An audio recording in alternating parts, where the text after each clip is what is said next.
গ্রামের এক কোণে ছিল একটি পুরনো কুয়া। কেউ জানত না ঠিক কত বছরের পুরনো সেটা। গ্রামের লোকেরা বলত কুয়াতে এক পেত্নীর বাস।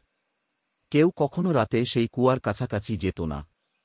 একদিন গ্রামের এক সাহসী যুবক বিপুল গল্প শুনে হেসে বলল, কুয়াতে পেত্নী, এসব বাজে কথা। আমি রাতেই ওখানে যাব। যদি কিছু থাকে দেখে আসব। সেই রাত।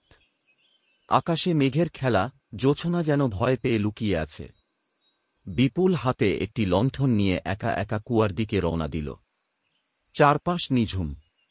পায়ের শব্দ যেন আকাশে বাজ পড়ার মতো শোনা যাচ্ছে।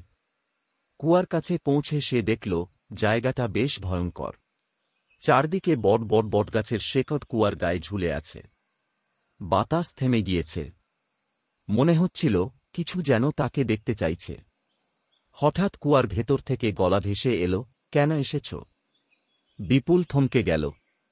জবাব দিল, তোমার গল্প সবাইকে শুনতে শুনতে বিরক্ত। সত্যি জানতে এসেছি। কুয়ার ভেতর থেকে এক নারীকণ্ঠে হাসি শোনা গেল।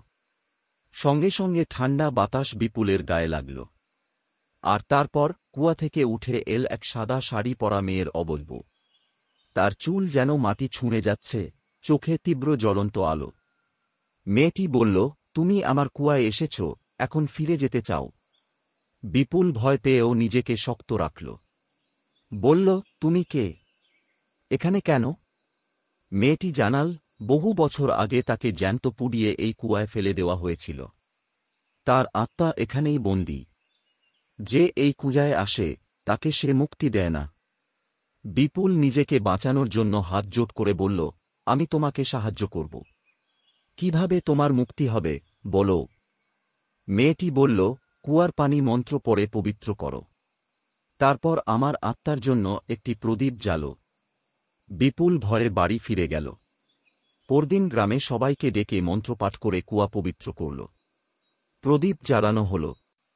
সেদিন সন্ধ্যায় শেষবারের মতো কুয়ার পাশে মেয়েটির করুণ হাসি শোনা গেল। তারপর থেকে কুয়াটা শান্ত। কুয়াটা এখনও আছে, কিন্তু আর কেউ তার কাছে যায় না। লোকমুখে শোনা যায়, সেই কুয়ায় এখন সত্যিই শান্তি নেমে এসেছে।